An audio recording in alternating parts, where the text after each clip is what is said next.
하나님의 말씀을 보시겠습니다. 하나님의 말씀은 이사야서 61장 1절에서 3절 말씀입니다.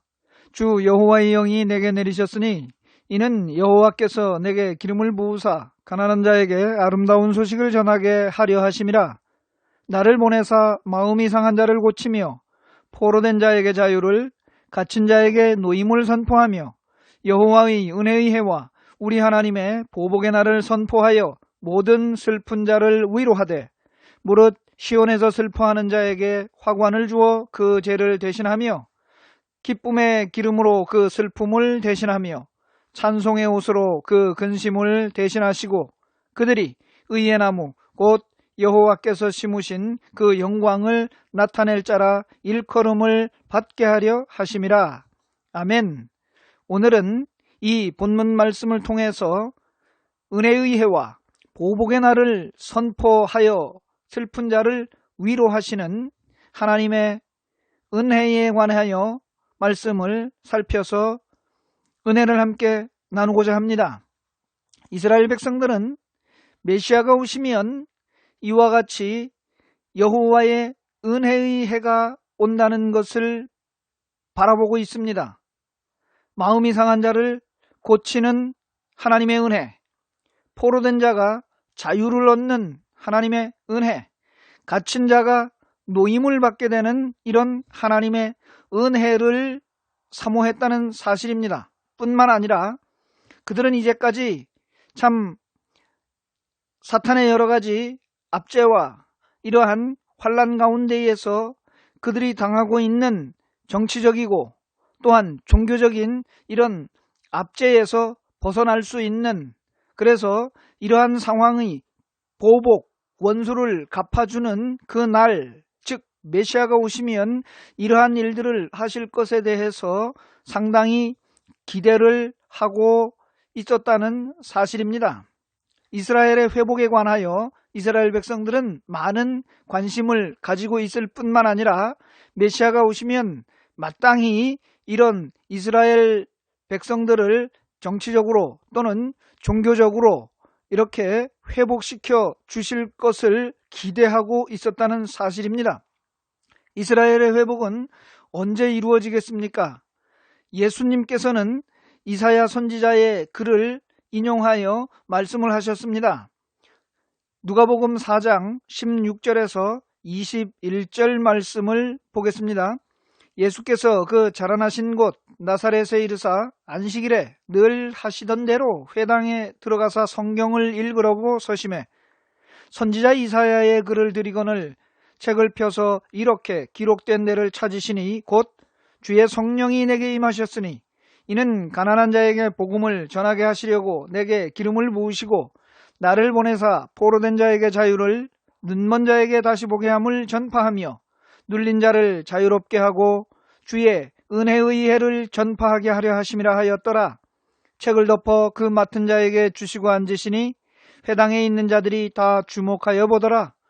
이에 예수께서 그들에게 말씀하시되 이 글이 오늘 너희 귀에 응하였느니라 하시니, 그렇습니다. 예수님께서는 이스라엘의 회복에 관한 말씀을 이렇게 이사야 선지자의 글을 인용하여 말씀을 하셨습니다. 그런데 이 내용이 바로 오늘 본문 말씀인 이사야서 61장 1절에서 3절의 내용을 말씀으로 누가복음 4장 16절에서 21절까지 말씀하시면서 이 주의 은혜의 해를 전파하게 하려 하심이라고 하신 이 예수님은 바로 이 은혜의 해를 전파하러 오신 그것이 바로 오늘 너희 귀에 응하였다 라고 지금 말씀하고 계시는 것이죠. 그렇습니다. 예수님이 이렇게 초림으로 오셨을 때에는 바로 이사야 선지자의 이러한 예언의 말씀인 여호와의 은혜의 해, 곧 가난한 자에게 복음이 전파되는, 그리고 마음이 상한 자가 고침을 받는, 그리고 포로된 자가 자유를 얻게 되는, 그리고 갇힌 자가 노임을 얻게 되는 이러한 은혜가 임하게 되는 이 은혜의 해를 예수님께서 전파하러 오셨고, 이 말씀이 지금 이 시점에 예수님의 말씀을 듣는 그들에게 이미 응하여졌다라고 말씀하고 있는 것입니다. 사도행전 1장 7절의 말씀을 보겠습니다. 이르시되 때와 시기는 아버지께서 자기의 권한에 두셨으니 너희가 알 바 아니요 라는 말씀입니다. 이스라엘을 회복할 때와 그 시점에 관한 것은 하나님께서 아버지의 권한에 두셨다라고 말씀하는 것입니다. 아버지께서 자기의 권한에 두셨다는 것은 하나님의 천지창조와 심판과 멸망의 모든 구원 계획은 전체적인 틀 안에 이미 정해져 있다는 것입니다. 즉 하나님의 모든 천지 창조로부터 종말 심판에 이르기까지 하나님의 모든 구원 계획 속에 이 이스라엘을 회복하는 때와 시기는 그 안에 이미 정해져 들어있는 것이기 때문에 그것은 이와 같이 예수님께 질문하고 있는 제자들이나 혹은 그 시점을 알기를 원하는 이스라엘 백성들이 걱정할 일이나 알 바가 아니라고 하는 사실입니다. 하나님의 구원 계획은 이사야서 49장 6절에서 말씀하는 것과 같이 지금은 복음을 전해야 하는 때라는 것을 말씀하고 있습니다. 이사야서 49장 6절의 말씀입니다. 그가 이르시되 내가 나의 종이 되어 야곱의 지파들을 일으키며 이스라엘 중에 보존된 자를 돌아오게 할 것은 매우 쉬운 일이라. 내가 또 너를 이방의 빛으로 삼아 나의 구원을 베풀어서 땅끝까지 이르게 하리라. 이와 같이 말씀합니다. 따라서 예수님께서 이스라엘을 회복하는 것은 아주 쉽고 가벼운 일이라는 것입니다.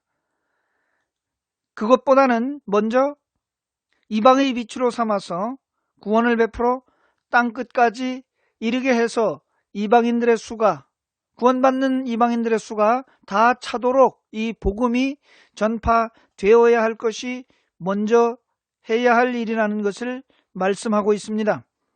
사도행전 1장 6절에서 7절의 말씀을 보도록 하겠습니다. 그들이 모였을 때에 예수께 여짜와 이르되 주께서 이스라엘 나라를 회복하심이 이때니이까 하니 이르시되 때와 시기는 아버지께서 자기의 권한에 두셨으니 너희의 알 바 아니요 오직 성령이 너희에게 임하시면 너희가 권능을 받고 예루살렘과 온 유대와 사마리아와 땅끝까지 이르러 내 증인이 되리라 하시니라 라고 말씀을 하고 있습니다. 이스라엘을 회복하시는 일에는 이 땅에 이스라엘뿐만 아니라 모든 하나님을 떠난 인생들이 알지 못하는 여러 가지 일들이 여기에 함께 속하여 있습니다. 이스라엘의 실패에 대한 원인의 규명과 그에 따른 응징, 징벌이 있어야 합니다. 그것은 무엇이냐 하면 하나님 없이 할 수 있다고 해서 천지창조를 하시고 사탄에게 해볼 수 있겠다라고 했으니 해보라고 맡겨주시는 것이 바로 하나님의 천지창조였습니다. 따라서 사탄의 미혹을 받고 사탄의 말을 듣고 따라갔던 하나님을 떠난 모든 인생들 또한 그와 같이 하나님이 창조하신 그 창조세계 속에서 하나님 없이 해보도록 하는 것이 바로 이와 같이 사탄, 죄로 말미암아 해보다가 이스라엘은 실패하였고 그 결과가 멸망으로 온 천하에 만천하에 드러나게 되었습니다. 따라서 이스라엘 백성들 곧 온 천하 만민을 유혹하여 이렇게 죄로 말미암아 멸망으로 이끌어갔던 그 사탄, 죄를 심판하기 위해서는 이 죄와 이 멸망으로 이끌어가게 된 장본인이 사탄의 전적인 책임이라는 것이 증명되어야 합니다. 바로 이것이 이스라엘을 회복하는 일에 있어서 그 실패에 대한 원인의 규명이고, 그 규명된 그 이유에 대해서는 하나님의 징벌이 있어야 한다는 사실입니다. 이스라엘 백성들에게 주신 하나님의 말씀인 율법의 역할은 무엇입니까? 여호와의 율법은 완전하여 영혼을 소성케 하는 생명을 주는 하나님의 말씀이 바로 이스라엘 백성들에게 주셨던 율법이었습니다. 시편 19편 7절 말씀입니다. 여호와의 율법은 완전하여 영혼을 소성시키며 여호와의 증거는 확실하여 우둔한 자를 지혜롭게 하며 라고 말씀합니다. 하나님께서 주신 말씀, 하나님께서 주신 율법은 완전합니다. 어떻게 완전합니까? 영혼을 소성시키는 그러한 완전한 하나님의 말씀입니다. 따라서 사도 바울은 이 율법이 생명에 이르게 하는 것이라고 하였습니다. 로마서 7장 10절입니다. 생명에 이르게 할 그 계명이 내게 대하여 도리어 사망에 이르게 하는 것이 되었도다 라고 했습니다. 그렇습니다. 하나님께서 주신 율법, 이 계명은 생명에 이르게 하는 것입니다. 그런데 인생들이 그 율법으로 말미암아 생명에 이르지 못하고 도리어 사망에 이르게 되었다는 것입니다. 사람들의 생각은 하나님께서 인간이 지킬 수 없는 법을 주셨다라고 생각을 합니다. 사탄 또한 이와 같은 생각을 가지고 있습니다. 그러면서 하나님의 법으로 해도 되지 않는다라는 그런 논리를 펴고 있습니다. 그런데 실상은 율법을 지킬 수 없는 것은 인생들 안에 죄 때문입니다. 죄의 장본이 누구입니까? 사탄입니다. 따라서 인생들이 하나님의 생명인 영혼을 소성케 하고 생명을 줄 수 있는 완전한 율법을 지켜낼 수 없는 것은 그 안에 사탄이 있기 때문입니다. 그래서 사탄의 죄를 심판하기 위해서 하나님의 율법은 완전하다는 것이 증명이 되어야 합니다. 완전한 율법을 완전하다는 것을 증명하는 방법은 바로 율법의 요구대로 죽는 것입니다. 이 방법은 예수님이 오셔서 이루셨고 우리는 이것을 믿는 믿음 안에서 이루었습니다. 이 율법의 완전성을 증명할 수 있는 두 번째 방법은 메시아 왕국에서 이루어지게 됩니다. 메시아 왕국에서는 100% 율법이 완전하게 이루어진 왕국이라는 것이죠. 하나님의 아들 메시아가 오셔서 하시면 완전하게 된다는 것을 보여주시는 것이 바로 메시아 왕국이고, 그 메시아 왕국을 통해서 사탄의 죄가 드러나게 되는 것입니다. 율법을 100% 잘 지키려면 사탄이 없어야 되죠.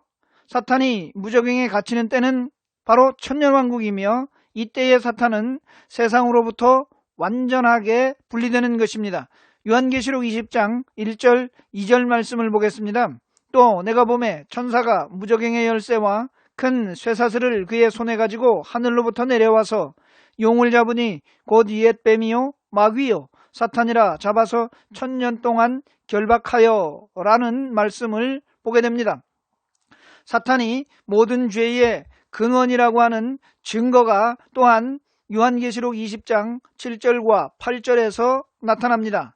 1000년이 참에 사탄이 그 옥에서 놓여 나와서 땅의 사방 백성 곧 곡과 마곡을 미혹하고 모아 싸움을 붙이리니 그 수가 바다의 모래 같으니라 라고 말씀하고 있습니다.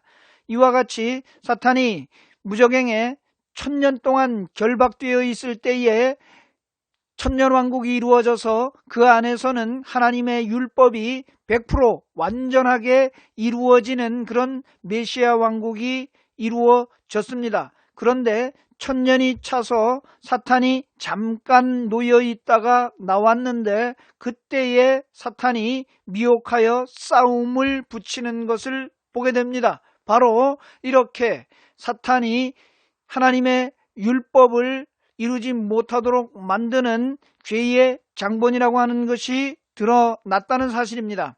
이스라엘을 회복하여 메시아 왕국을 이루시는 것은 이와 같이 사탄의 죄를 심판하시는 것과 관련이 있습니다. 메시아 왕국은 사탄을 심판하기 위한 근거가 되기 위하여 하나님께서 계획하신 심판의 방법입니다. 이스라엘의 회복은 아버지의 권한에 두셨다고 하시는 것이고 사탄의 심판은 세상의 끝에 있는 것입니다. 그러므로 메시아 왕국은 사탄을 심판하시기 바로 전에 끝나야 합니다. 그래서 이스라엘의 회복은 세상의 끝에 있는 것입니다. 이것이 다니엘의 70번째 이래가 세상 끝에 있는 이유입니다. 이제 은혜의 해와 보복의 날을 선포하여 그 슬픈 자를 위로하여 주시는 하나님의 말씀인데 이사야서 61장 2절 말씀에 여호와의 은혜의 해와 우리 하나님의 보복의 날을 선포하여 모든 자의 모든 슬픈 자를 위로하되 라는 말씀입니다. 메시아는 여호와의 은혜의 해와 보복의 날을 선포하여 모든 슬픈 자를 위로하시는 것이 바로 메시아의 사역이었습니다. 여호와의 은혜의 해는 무엇이고 보복의 날은 무엇입니까? 예수님께서 누가복음 4장 19절에 주의 은혜의 해를 전파하게 하려 하심이라 하였더라. 이 말이 오늘 너희 귀에 응하였다고 말씀하였습니다. 예수님께서 주의 은혜의 해를 전파하게 하려 하심이라 하였더라 까지만 그 말씀을 인용하셨습니다. 그리고 보복의 날을 선포하는 것에 대하여서는 말씀하지 아니하셨습니다. 그러면 보복의 날은 주님이 처음 오신 때에 하실 일이 아니라는 것을 말씀하는 것이죠. 여호와의 은혜의 해는 복음이 전파되어야 하는 때이며 이방인의 충만한 수가 차게 되는 그때를 말하는 것이죠. 이것을 사도 바울은 고린도후서 6장 1절 2절에서 이와 같이 말씀합니다. 우리가 하나님과 함께 일하는 자로서 너희를 권하노니 하나님의 은혜를 헛되이 받지 말라. 이르시되 내가 은혜 베풀 때에 너희에게 듣고 구원의 날에 너를 도왔다 하셨으니 보라 지금은 은혜 받을 만한 때요 보라 지금은 구원의 날이로다 말씀하였습니다. 그렇습니다. 지금은 은혜를 베풀어 주신 하나님의 그 은혜를 헛되이 받지 말아야 하는 날입니다. 지금은 구원을 받아야 하는 날이라는 사실입니다. 로마서 11장 25절 26절에서도 이와 같이 사도 바울은 말씀을 기록합니다. 형제들아 너희가 스스로 지혜 있다 하면서 이 신비를 너희가 모르기를 내가 원하지 아니하노니 이 신비는 이방인의 충만한 수가 들어오기까지 이스라엘의 도로는 우둔하게 된 것이라. 그리하여 온 이스라엘이 구원을 받으리라. 기록된 바 구원자가 시온에서 오사 야곱에게서 경건하지 않은 것을 돌이키시겠고 라는 말씀입니다. 메시아가 이방의 빛이 되어서 구원이 땅끝까지 이르러야 하는 때가 바로 지금 여호와의 은혜의 때라고 하는 사실입니다. 이 은혜의 때에 예수님께서 오셔서 이 일이 너희 귀에 응하여졌다라고 말씀하신 것입니다. 이것을 다시 한번 이사야서 49장 6절에서 봅니다. 그가 이르시되 내가 나의 종이 되어 야곱의 지파들을 일으키며 이스라엘 중에 보존된 자를 돌아오게 할 것은 매우 쉬운 일이라. 내가 또 너를 이방의 빛으로 삼아 나의 구원을 베풀어서 땅끝까지 이르게 하리라 라는 말씀이었습니다. 이제 은혜의 해는 이와 같이 은혜 받을 만한 때 구원의 날이라고 하는 것에 대하여 살펴보았고 이스라엘의 회복하는 때는 이 은혜의 때 구원의 날이 지난 다음에 이루어져야 하는 것이므로 이스라엘의 회복은 쉽고 가볍다라는 말씀이었습니다. 이제 보복의 날은 무엇입니까? 이 보복의 날은 원수 갚는 날입니다. 하나님께서 우리의 원수 사탄을 심판하는 날이 이 보복의 날입니다. 이방인의 충만한 수가 차서 구원이 땅끝까지 이르는 것을 이루어낸 뒤에 이 보복의 날을 이루게 되는 것입니다.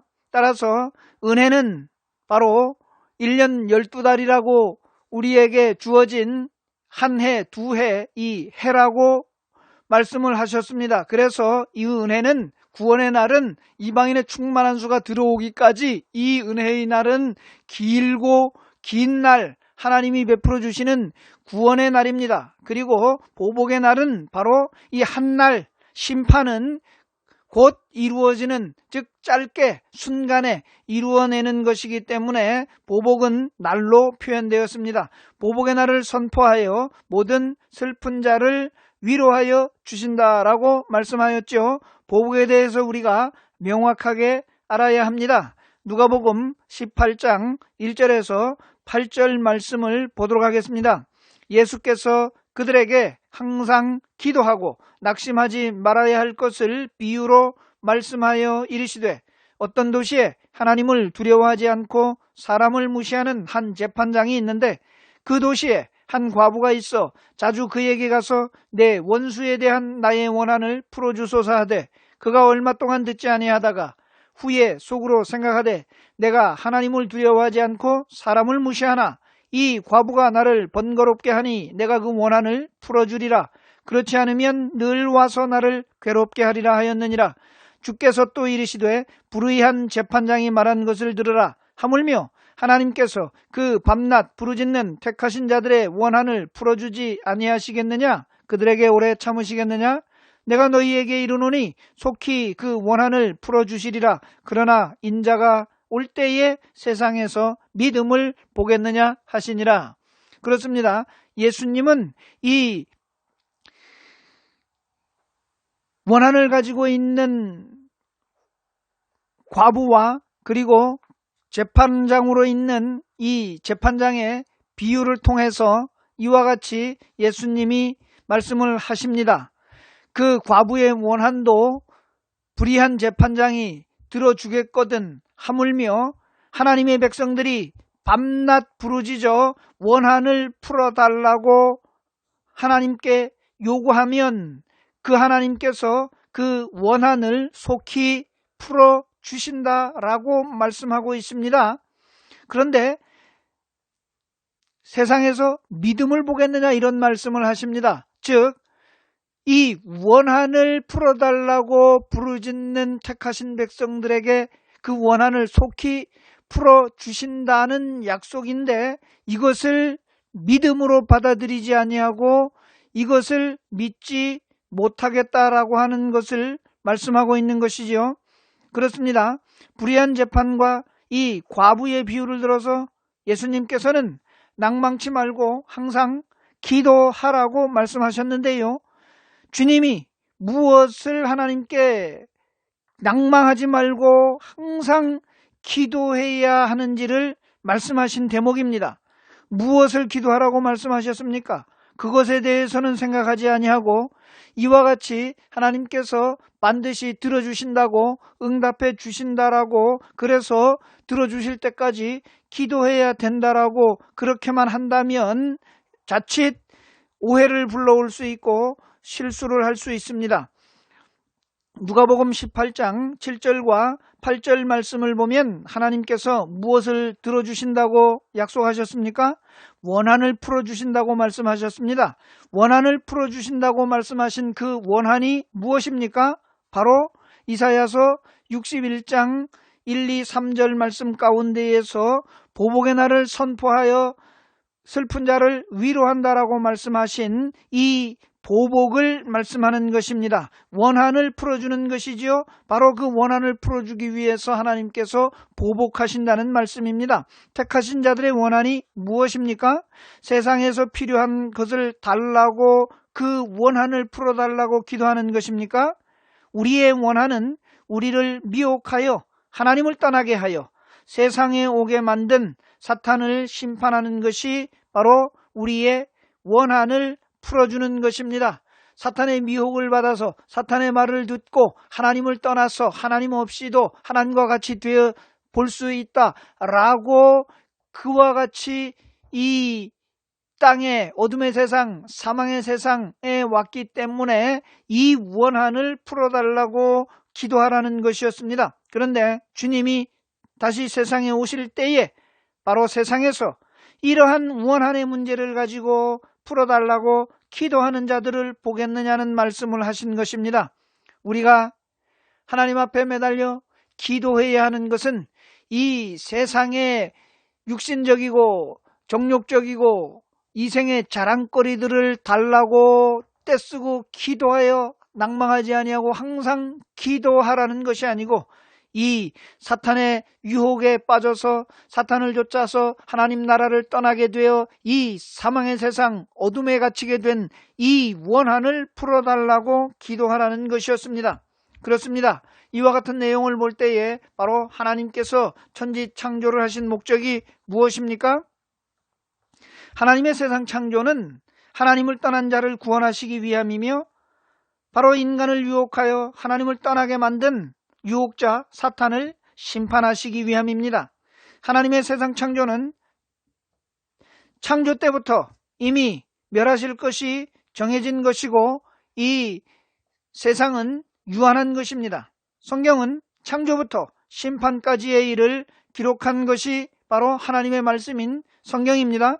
이것을 한마디로 말씀하는 것이 바로 오늘 본문인 이사야서 61장 바로 2절 말씀에 여호와의 은혜의 해와 보복의 날을 선포한다는 것입니다. 하나님의 천지창조, 즉 창조에서 심판까지라는 것은 바로 이 하나님의 틀 안에 은혜의 해와 보복의 날이 있는 것입니다. 그래서 메시아가 처음 오셔서는 여호와 하나님의 은혜, 즉 구원의 해를 전파하시는 것입니다.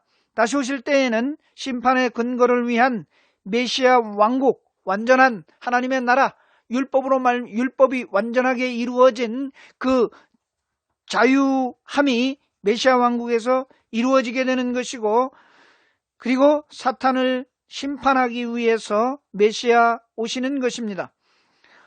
이스라엘의 회복은 반드시 메시아 왕국으로 이루어지고 그 뒤에는 사탄의 심판이 있게 되는 것입니다. 그러므로 이스라엘의 회복은 그리스도께서 다시 오셔서 회복하신다고 말씀하신 것입니다.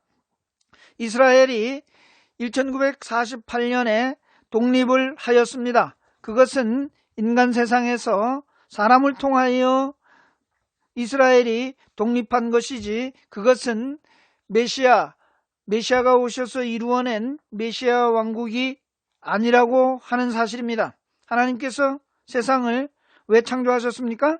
구원과 심판을 위하여 창조하셨습니다. 은혜의 날을 선포해서 사탄의 유혹을 받아서 하나님을 떠난 자들을 구원하신 것이고, 또한 하나님 나라를 떠나게 된 바로 이 사탄을 보복, 심판하시기 위해서 하나님께서 메시아를 보내어 메시아가 이 보복의 날을 선포하여 유혹자 사탄을 심판하기 위함입니다. 그렇습니다. 우리는 하나님께서 이렇게 메시아를 보내서 여호와 은혜의 해를 선포하게 하시고 그리고 보복의 날을 선포하게 하심으로 말미암아 오늘 이 시대에 우리는 이 여호와의 은혜의 해 이 시대를 살아가고 있습니다. 고린도후서 6장 1절과 2절에서 말씀하는 대로 이제 우리는 바로 은혜 베풀 때에 은혜를 받고 구원받을 만한 이 구원의 날에 구원을 받는 이러한 하나님의 생명 안으로 들어가는 바로 이 은혜만이 지금 우리가 누려야 할 것이고, 또한 이 구원의 선포, 하나님의 은혜를 증거하여야 하는 것이 오늘 우리가 해야 하는 일인 줄 믿습니다. 모쪼록 이렇게 하나님의 은혜를 누리고 받았으므로 이렇게 구원의 날 구원을 선포하여 아직까지 하나님의 은혜를 알지 못하는 많은 사람들이 이 마지막 때 이방인의 충만한 수가 차기까지 그들이 이 은혜의 안에 구원으로 하나님 앞으로 돌아올 수 있도록 우리가 전도하는 일을 멈추지 말아야 할 것입니다.